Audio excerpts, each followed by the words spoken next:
Kali ini kita akan membahas sebuah film jadul yang lumayan bagus. Film ini menceritakan petualangan sejenis dinosaurus Iguanodon dalam menemukan rumah baru setelah bencana alam dahsyat memporak-porandakan tempat hidup mereka. Selama perjalanan, banyak drama dan konflik baik internal maupun eksternal yang mereka hadapi dengan sikap kepala dingin. Langsung saja kita masuk ke alur ceritanya.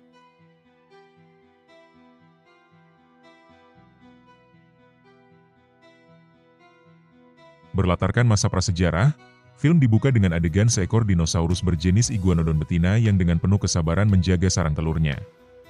Dia setia banget menanti hari saat anak-anaknya menetas.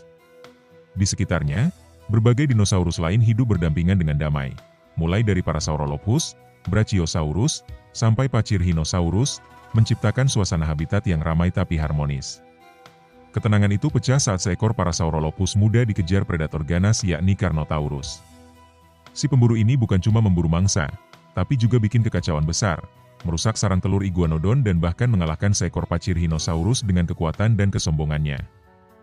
Di tengah kekacauan itu, satu-satunya telur Iguanodon yang selamat malah dicuri oleh Oviraptor, pencuri telur ulung. Pelarian Oviraptor nggak mulus. Dia sempat bentrok sama Oviraptor lain, membuat telur itu jatuh ke sungai dan hanyut terbawa arus. Bukannya aman, si telur malah jadi incaran predator lain seperti Coelasuchus. Amfibi raksasa yang sempat mencoba memakannya tapi akhirnya memuntahkannya lagi. Telur itu terus berpetualang, melewati 2 Thalasaurus, dibawa terbang oleh seekor Pteranodon, lalu jatuh lagi. Dari dalam telur saja sudah banyak pengalaman, apalagi nantu kalau sudah menetas. Akhirnya telur itu terdampar di sebuah pulau yang dihuni kawanan lemur prasejarah. Saat mereka penasaran mengamati telur itu, cangkang telurnya retak dan menetas di depan mata mereka. Keluarlah seekor bayi Iguanodon mungil. Plio, salah satu lemur betina, langsung merasa ada ikatan naluri keibuan dan memutuskan untuk merawatnya. Tapi tidak semua setuju. Yar, seekor lemur lain menolak mentah-mentah kehadiran si bayi. Ia menganggap apapun yang datang dari luar pulau pasti membawa masalah. Meski awalnya bersikeras untuk membuangnya, Yar pada akhirnya nggak tega. Setelah sedikit ngomel, dia mengembalikan bayi itu pada Plio dan setuju untuk membiarkannya tinggal bersama mereka. Waktu pun berlalu. Bayi Iguanodon itu tumbuh besar, kuat, dan siap menghadapi petualangan hidup yang jauh lebih besar dari pulau kecil itu. Lemur-lemur itu akhirnya memberi nama si bayi Iguanodon ini dengan nama Aladar. Ia dibesarkan oleh Plio. Aladar tumbuh bersama adik angkatnya, Suri, putri Plio yang ceria dan penuh rasa ingin tahu. Hidup mereka di pulau terasa seperti keluarga kecil yang harmonis. Suatu hari, setelah seharian bermain dengan lemur-lemur muda, Aladar ikut menyaksikan acara tahunan paling heboh bagi para lemur, yaitu musim kawin. Masalahnya, semua yang ikut itu lemur.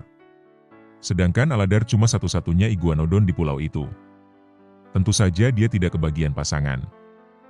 Ritualnya lumayan unik, para jantan memamerkan kemampuan terbaik demi menarik perhatian para betina. Tapi sayangnya Zini, sahabat Aladar, malah jadi bahan ledekan karena tampang pas-pasan dan tak punya harta melimpah untuk memikat betina.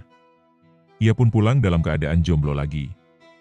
Belum sempat move on dari acara itu, tiba-tiba sebuah meteor raksasa melesat di langit dan menghantam bumi dengan dahsyat. Ledakan dan gelombang kejutnya langsung memporak-porandakan pulau mereka. Tanpa berpikir panjang, Aladar, Plio, Yar, Zini, dan Suri kabur secepat mungkin. Tapi pulau itu sudah tidak bisa diselamatkan dari bencana alam yang telah ditakdirkan. Dengan satu-satunya pilihan yang tersisa, mereka nekat melompat ke laut dan berenang menyeberang ke daratan utama. Perjalanan itu berat, tapi akhirnya mereka berhasil tiba, dan baru sadar bahwa mereka satu-satunya yang selamat dari pulau. Dari situlah petualangan baru dimulai. Saat melintas di wilayah tandus, rombongan kecil ini disergap kawanan Velociraptor. Mereka berlari menyelamatkan diri, hingga tanpa sengaja bertemu dengan kelompok besar dinosaurus pengungsi yang dipimpin oleh Iguanodon keras kepala dan otoriter bernama Kron. Ia bersama tangan kanannya bernama Bruton. Tidak punya tujuan lain, Aladar dan keluarganya bergabung. Disinilah Aladar berkenalan dengan para dinosaurus lain, seperti Ema si Styracosaurus tua yang cerewet, Bailen si Brachiosaurus tenang dan bijak, dan Erl si Ankylosaurus mungil yang setia layaknya anjing peliharaan. Lengkap dengan gonggongan dan hobi lempar tangkapnya. Dan yang bikin Aladar makin semangat, ia bertemu Nera, yaitu adik perempuan Kron yang cantik dan tangguh. Tujuan besar kelompok ini jelas, migrasi menuju sarang bersarang. Di mana sebuah tanah subur yang katanya jadi surga baru para dinosaurus yang selamat. Tapi perjalanan itu penuh tantangan. Hari demi hari mereka berjalan di bawah terik matahari, kehausan, dan hampir tumbang. Meski begitu, Kron bersikeras untuk terus maju. Bahkan kalau ada yang kelelahan atau tertinggal, dia tak ragu meninggalkan mereka demi kecepatan rombongan sampai di tujuan. Bayangin mereka udah dikejar meteor, terus masih aja harus waspada sama predator. Dua anggota kawanan, Emma dan Baile, udah kelihatan nyaris tumbang kelelahan. Tapi Kron bukannya ngasih waktu istirahat, malah nyuruh mereka jalan lebih cepat. Katanya di balik bukit ada danau, sumber air terakhir, satu-satunya harapan. Mereka pun lanjut jalan. Tapi hari demi hari berlalu, satu persatu dinosaurus tumbang. Ada yang pingsan, ada yang kehilangan nyawa dan ada yang ditinggal begitu saja. Prinsip Kron sangat jelas, yang lemah ditinggal. Apalagi yang sakit. Mereka harus terus maju dan membuang beban. Emma makin lemah, nyaris nggak bisa berdiri. Dan ketika akhirnya mereka sampai, danau yang dijanjikan ternyata kering kerontang. Meski semua kelelahan, Kron tetap maksa jalan tanpa istirahat. Kepemimpinan toksik macam ini cuma bakal nyisain satu survivor, yaitu dirinya sendiri. Tapi di tengah keputusasaan itu, Aladar sadar akan sesuatu. Dasar danau masih basah. Dia bersama Bein dan para lemur mulai menggali tanah dengan segala kemampuan yang ada. Dan benar saja air pun muncrat. Kabar itu menyebar cepat. Semua dinosaurus yang hampir menyerah langsung kembali untuk minum sepuasnya. Keputusasaan mereka terbayarkan sementara karena kerja keras Aladar. Namun Kron pun datang nyelonong tanpa malu, langsung nyerobot kayak nggak pernah lihat air seumur hidup. Aladar sebenarnya mau bagi rata secara tertib, tapi ulah Kron bikin semuanya keos seperti pemerintahan di Pati. Kron bahkan pelit, nyuruh yang lain minggir seolah air itu miliknya. Susah-susah nyari air malah dipalak, ketika para rakyatnya berusaha, sang pimpinannya cuek dan sok tegas. Melambangkan di sebuah negeri entah di mana. Meski begitu, aksi Aladar nggak sia-sia. Nera adik Kron mulai terkesan. Dari sinilah benih cinta antara Aladar dan Nera mulai tumbuh. Namun ketenangan itu cuma sebentar. Bruton tangan kanannya si Kron datang dengan kabar buruk. Dua Carnotaurus membuntuti mereka. Luka parah membuatnya nyaris jadi korban, tapi berhasil selamat. Kron seperti biasa langsung panik dan memerintahkan semua untuk pergi meninggalkan yang lemah. Termasuk Bruton sendiri yang setia padanya. Aladar dan teman-teman yang tertinggal akhirnya mencari perlindungan di sebuah gua. Karena kasihan, Aladar mengajak Bruton yang terluka untuk masuk dan beristirahat. Awalnya Bruton keras kepala, tapi akhirnya mau juga. Sayangnya, belum sempat tenang, dua Carnotaurus itu muncul. Begitu menyadari ada santapan di dalam gua, mereka langsung menyerbu. Penampilannya ganas. Mencekam, benar-benar seperti iblis lapar. Bayangin, predator ini udah bertanduk dua, warnanya merah, kulitnya penuh duri, tampangnya aja udah bikin merinding. Mereka masuk mengendus mencari bahan untuk dijadikan makan setelah sehari penuh berpetualangan. Aladar mencoba sok-sok berani dalam melawan Carnotaurus yang besarnya 5 kali dibanding dia. Saat momen makin mencekam, tiba-tiba Bruton melakukan hal yang gak terduga. Dia rela berkorban demi menyelamatkan Aladar. Sendirian, dia menghadapi Carnotaurus dan berhasil menjebak salah satunya di bawah reruntuhan batu. Sayangnya, Bruton juga melepas nyawa dalam pertempuran itu. Tanpa pilihan lain, Aladar dan rombongan terpaksa masuk lebih dalam ke gua, mencari jalan keluar. Sialnya, mereka malah menemui jalan buntu. Namun para lemur mencium aroma angin segar dari balik bebatuan. Artinya, ada celah menuju luar. Aladar mencoba mendorong bebatuan itu, tapi justru membuat reruntuhan makin menutup jalan. Di titik ini, dia nyaris menyerah. Untungnya, Bein dengan tubuh paling besar nggak mau pasrah. Dengan tenaga penuh, dia menghantam dinding gua hingga terbuka. Mereka berhasil tembus. Ternyata mereka sampai di tempat yang selama ini dicari. Lembah hijau penuh air dan kehidupan.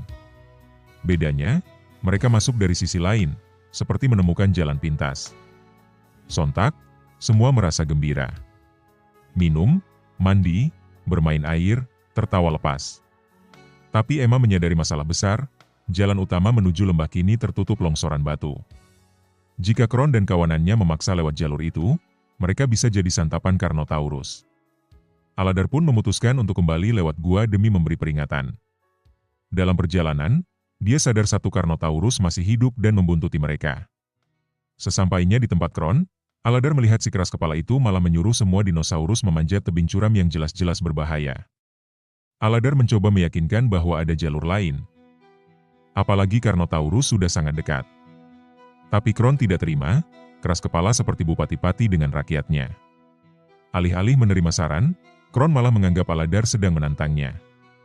Keduanya sempat terlibat adu argumen. Nera yang sudah lelah menghadapi sifat keras kepala saudaranya, akhirnya membela Aladar.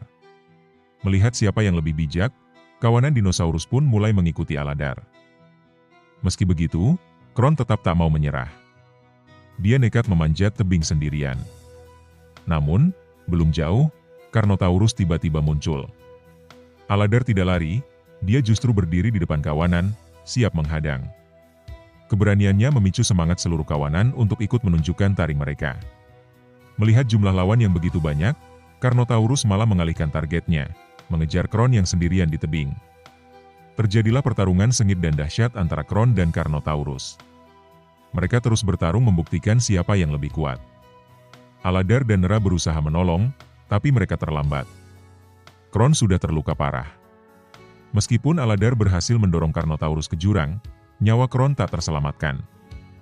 Inilah akibat dari keras kepalanya seorang pemimpin yang enggan mendengarkan masukan. Tidak perlu didemo tapi akan jatuh sendiri karena keegesannya menaikkan pajak PBB.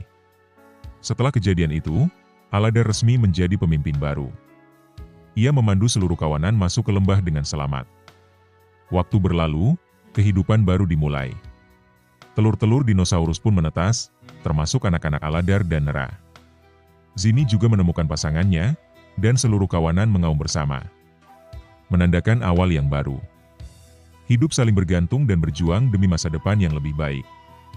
Film ini memperlihatkan kerasnya seleksi alam, mulai dari pembukaan yang tragis dengan punah massal embrio dinosaurus, perjalanan kawanan yang dipenuhi kelaparan dan kehausan, hingga kepemimpinan Kron yang kejam dan mengorbankan yang lemah demi mayoritas.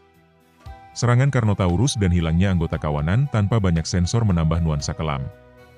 Sementara pesan terselubungnya mengisyaratkan bahwa dalam dunia yang brutal, empati seringkali kalah oleh kekuatan dan kelangsungan hidup. Secara tidak langsung, film keluaran tahun 2000 ini telah menggambarkan masa depan yang ada di sebuah daerah di ranah Jawa, di mana Kron digambarkan sebagai seorang pemimpin bengis yang tak peduli pada rakyatnya. Ia juga rakus digambarkan dengan mengambil semua air yang ditemukan oleh Aladar menjadi miliknya sendiri. Akhirnya ia tumbang dengan kekuatan yang lebih besar. Dari sini kita sudah tahu apa yang dirasakan rakyat sebuah daerah dengan kebijakan-kebijakan pemimpinnya demi kekayaan mereka. Untuk itu mereka berjuang sampai akhir dan semoga ini adalah contoh yang baik bagi masyarakat. Mengkritik dan meluruskan pimpinan tanpa adanya kekerasan. Sampai jumpa di video lainnya.